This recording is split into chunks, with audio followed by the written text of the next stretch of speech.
Olitri Global Education Campus வழங்கும் வரலாற்றில் இன்று 1879 நோபல் பரிசு பெற்ற ஜெர்மானிய அமெரிக்க இயற்பியலாளர் ஆல்பர்ட் ஐன்ஸ்டீன் பிறந்த தினம்.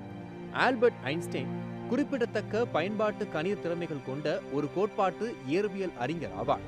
20ஆம் நூற்றாண்டின் மிக முக்கியமான அறிவியலாளராக பொதுவாக கருதப்படுகின்றார். இவர் புகழ்பெற்ற சார்பு கோட்பாட்டை முன்வைத்ததுடன் குவாண்டம் எந்திரவியல், புள்ளியியல் எந்திரவியல் மற்றும் அண்டவியல் ஆகிய துறைகளிலும் குறிப்பிடத்தக்க பங்களிப்புகளை செய்துள்ளார்.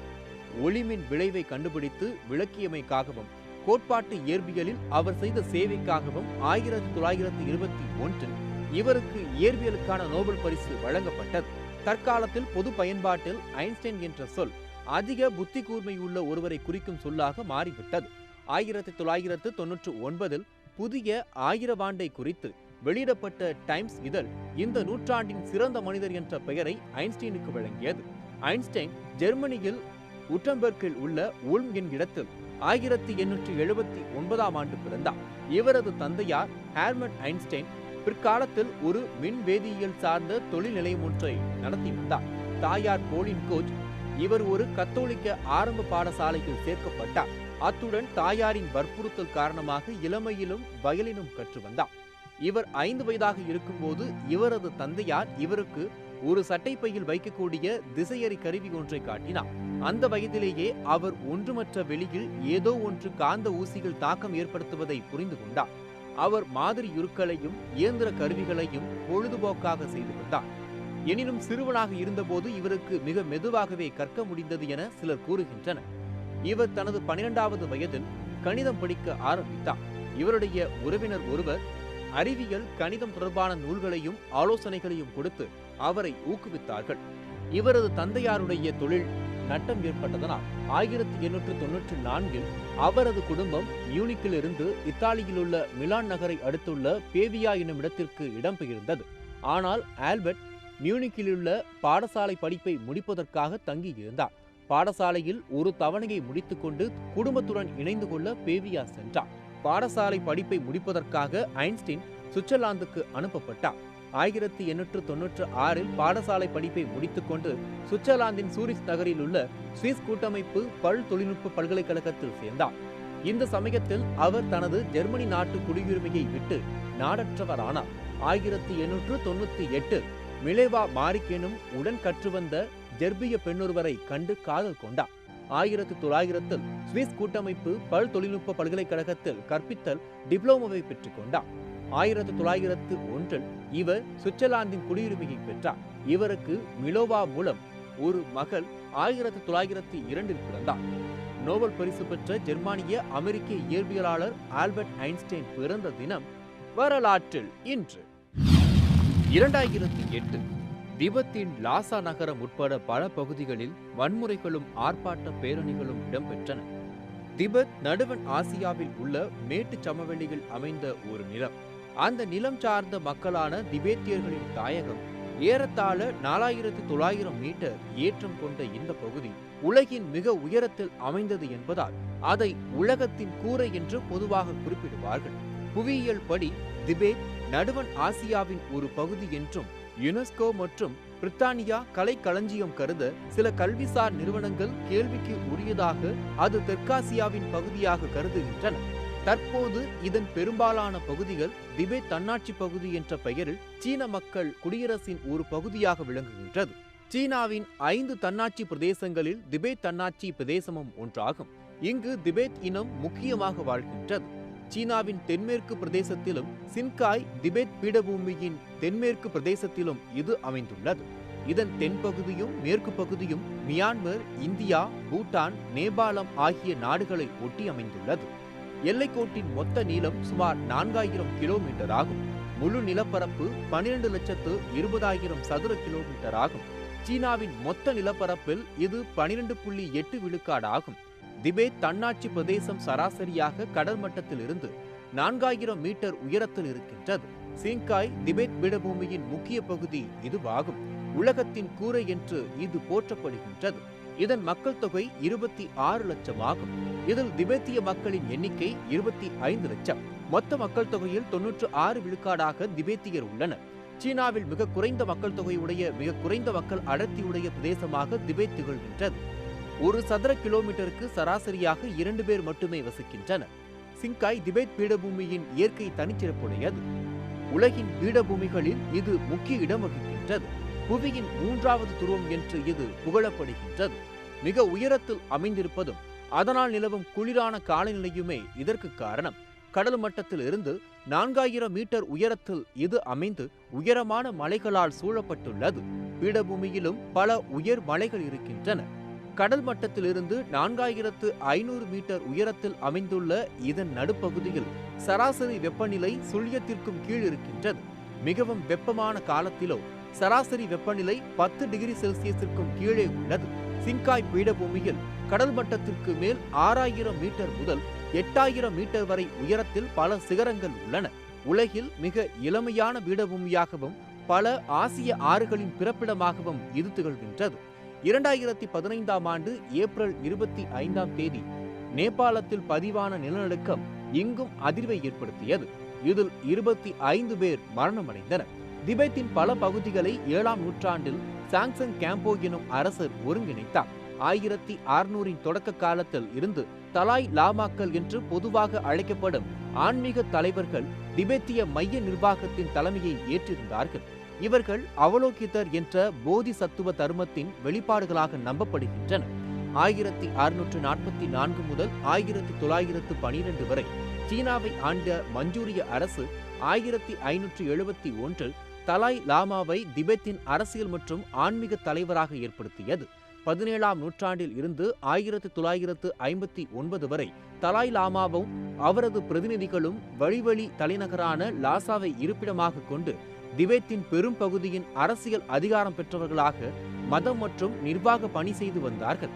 19ஆம் நூற்றாண்டில் விக்டோரியா மகாராணியின் பிரித்தானியாவுக்கும் ரஷ்யாவின் சார் மன்னர்களுக்கும் இடையே நடுவண் ஆசியாவில் நடந்த ஆதிக்க போட்டிகள் பிரான்சிஸ் யங் ஹஸ்பண்ட் என்ற கவர்ச்சியான போர் மறவரின் தலைமையில் ஒரு பிரித்தானிய படை இறுதியாக திபெத்தில் உள்புகுந்து திபெத்தின் படை வீரர்களை மாக்சிம் துப்பாக்கி கொண்டு வீழ்த்தி 1904இல் லாசாவை கைப்பற்றியது. இந்த படையெடுப்பு பிரித்தானியாவுக்கும் திபெத்துக்கும் ஓர் அமைதி உடன்பாடு ஏற்பாட்டுக்கு வழி செய்தது. சில திபெத் வரலாற்றாளர்கள் இந்த தொலைதூர மலைநாடு ஒரு தனிநாடு என்பதற்கு இந்த உடன்பாட்டை ஆதாரமாக காண்பார்கள். இந்த படையெடுப்பால் சீன பேரரசு கொதித்தெழுந்தாலும் அதை நிறுத்த ஒன்றும் செய்ய இயலாமல் திபெத்தின் மேல் தனது கோரிக்கையை காக்கும் வண்ணம் பிரிட்டனுடன் ஓர் அரசுறவு போராட்டம் நடத்தியது. திபெத் 1911இல் சீனாவிடம் இருந்து விடுதலை அறிவிப்பு செய்தது. ஆனால் எந்த ஒரு மேற்கத்திய நாடும் அந்த விடுதலைக்கு ஆதரவாகவோ வரவோ அல்லது தூதரக உறவு வைத்துக் கொள்ளவோ ஒருபோதும் முன்வரவில்லை. சீன மக்கள் குடியரசு வரலாற்று பதிவுகளை சுட்டிக்காட்டியும் திபெத்திய அரசுடன் 1951இல் 17 அம்ச உடன்பாட்டை கையொப்பம் மற்றும் திபெத்தை சீனாவின் ஒரு பகுதியாக கோரிக்கொண்டது. திபெத்தின் லாசா நகரம் உட்பட பல பகுதிகளில் வன்முறைகளும் ஆர்ப்பாட்ட பேரணிகளும் இடம்பெற்ற தினம் வரலாற்றில் இன்று. 1994 லினக்ஸ் கருணி 1.00 வெளியிடப்பட்டது. லினக்ஸ் என்பது திறந்த ஆணை மூல இயங்குதளமான குனு லினக்ஸின் அடிப்படை மென்பொருளான கர்னல் என்பதன் பெயராகும். லினக்ஸ் கர்னல் என்பது கணினி ஒன்று இயங்க தேவையான மிக அடிப்படை மென்பொருளான கர்னல்களில் புகழ்பெற்ற ஒன்றாகும். இந்த மென்பொருள் லினஸ் டோர்வால்ஸ் என்பவரது முயற்சியால் 1991ஆம் ஆண்டு உருவாக்கப்பட்டு தற்போது உலகம் எங்கும் பறந்திருக்கும் வல்லுநர்களால் படிப்படியாக வளர்த்தெடுக்கப்பட்டிருக்கின்றது.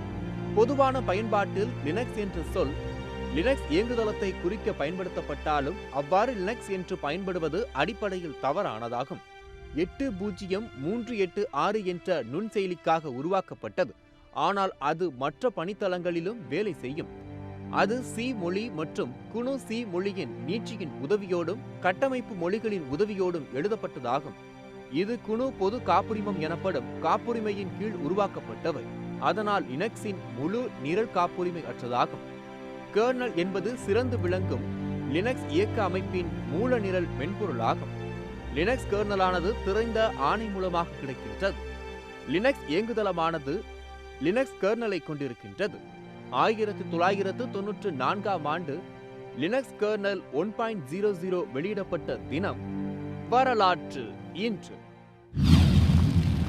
1903 பனாமா கால்வாயை அமைக்கும் பொறுப்பை ஐக்கிய அமெரிக்காவுக்கு வழங்கும் உடன்படிக்கையை அமெரிக்கா மேலவை ஏற்றுக்கொண்டது. பனாமா கால்வாய் என்பது பசிபிக் பெருங்கடலையும் அட்லாண்டிக் பெருங்கடலையும் அமெரிக்க கண்டங்களுக்கு இடையே இணைக்கும் செயற்கை கால்வாயாகும். இது 48 மைல், அதாவது 77 கிலோமீட்டர் நீளமுள்ள நீர்வழியாகும். இது பனாமாவின் இஸ்தமிழ் பகுதியில் வெட்டப்பட்டுள்ளது. மேலும் இந்த கால்வாய் சர்வதேச கடல்வழி வர்த்தகத்திற்கான முக்கிய வழியாக உள்ளது. இந்த கால்வாயில் இருந்து கப்பல்கள் காட் ஏரியை அடையும் வரை கால்வாயின் ஒவ்வொரு முனையிலும் நீரை அடைத்து நீர்மட்டத்தை கூட்ட, குறைக்க கதவணை அமைப்புகள் உள்ளன. கால்வாயை கடல் மட்டத்தின் ஆழத்துக்கு மிக ஆழமாக அகழுவதை தவிர்க்கும் விதமாக கடல் மட்டத்திற்கு 26 மீட்டர் உயரத்திற்கு மேலே ஒரு செயற்கை ஏரி அமைக்கப்பட்டுள்ளது. இதில் உள்ள கதவணைகள் 33.5 மீட்டர் அகலம் கொண்டவையாக உள்ளன. மூன்றாவது அகன்ற நீர்ப்பாதையானது அகன்ற கதவணைகளுடன் செப்டம்பர் 2007 மற்றும் மே 2016க்கு இடைப்பட்ட காலகட்டத்தில் கட்டப்பட்டது. விரிவாக்கப்பட்ட கால்வாயில் 2016ஆம் ஆண்டு ஜூன் 26ஆம் தேதி வணிக நடவடிக்கையை தொடங்கியது. புதிய பெரிய கதவணைகளை அமைப்பதற்கு பிந்தைய பனாமா கால்வாயில் பெரிய கப்பல்களின் போக்குவரத்தை அனுமதிக்க ஏற்றதாகவும் மேலும் மிகுதியான சரக்குகளை கையாளக்கூடிய திறன் கொண்டதாகவும் ஆனது. இது அமைக்கப்படும் முன்னர் கப்பல்கள் தென் அமெரிக்க கண்டத்தை சுற்றியே செல்ல வேண்டியிருந்தது. 16ஆம் நூற்றாண்டிலேயே இத்தகைய கால்வாய்க்கான எண்ணம் இருந்தது. 1881இல் பிரான்ஸ் தலைமையில் கால்வாய் வெட்டும் பணி தொடங்கியது. 22,000 தொழிலாளர்கள் இறந்து இந்த முயற்சி தோல்வியில் முடிவடைந்தது. 1904இல் ஐக்கிய அமெரிக்கா மீண்டும் இந்த பணியை தொடங்கி 1914 ஆகஸ்ட் 15 அன்று பனாமா கால்வாய் திறக்கப்பட்டது. இதுவரை மேற்கொள்ளப்பட்ட மிகப்பெரிய மற்றும் மிகவும் கடினமான பொறியியல் திட்டங்களில் இது ஒன்றாகும். இந்த பனாமா கால்வாயின் குறுக்கு வழியானது அட்லாண்டிக் மற்றும் பசிபிக் பெருங்கடல்களுக்கு இடையே பயணம் செய்யும் கப்பல்களுக்கான நேரத்தை குறைத்தது.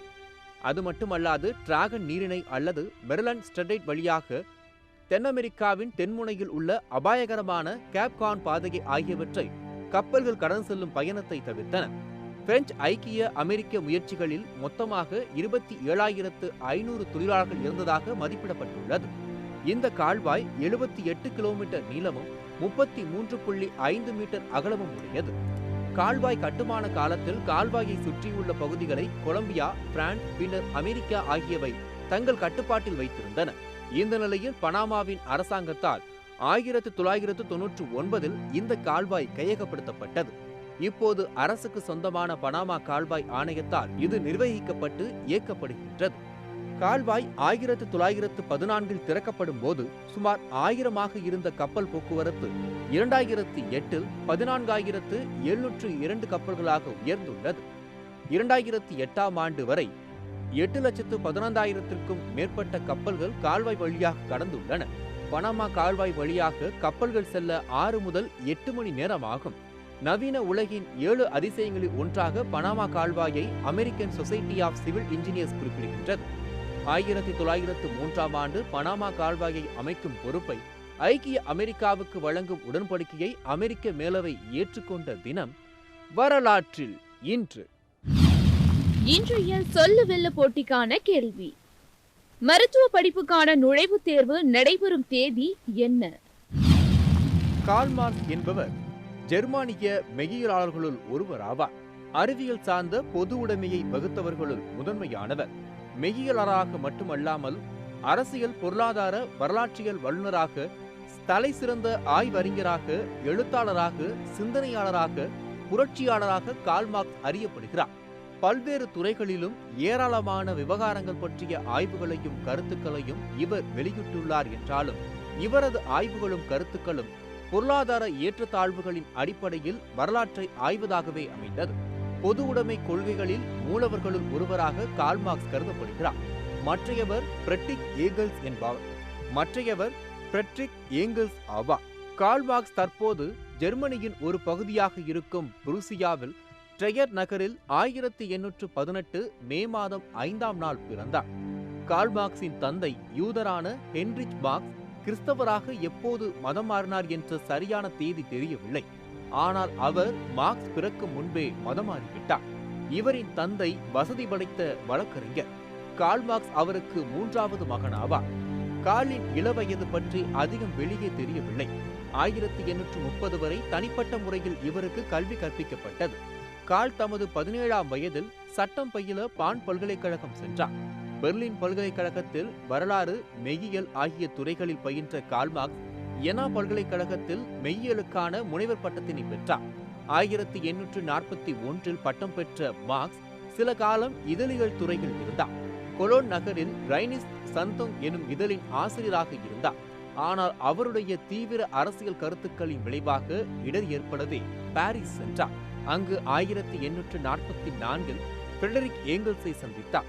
ஒருமித்த கருத்தும் மிகுந்த திறமையும் கொண்ட இருவருக்கும் இடையே நட்பு மலர்ந்தது. அவர்களிடையே தோன்றிய தனிப்பட்ட உறவும் அரசியல் நட்பும் இறுதி வரை நிலைத்திருந்தது. பாரிஸில் இருந்தபோது லூட்விக் போன் பிரபுவின் மகளான 21 வயது நிறைந்த ஜென்னியுடன் மார்க்ஸுக்கு காதல் மலர்ந்தது. அப்போது மார்க்ஸுக்கு வயது 17. பிரபுத்துவ குடும்பத்தைச் சேர்ந்த ஜென்னியின் சகோதரர் ஒருவர் பின்னாளில் புருசியாவின் அமைச்சரவையில் பொறுப்பு வகித்தவர். கடுமையான குடும்ப எதிர்ப்பின் காரணமாக 8 ஆண்டுகள் தமது காதலை கமுக்கமாக வைத்திருந்த மார்க்ஸ் ஜென்னிக்கு 29 வயதான போது அவரை திருமணம் செய்து கொண்டார்.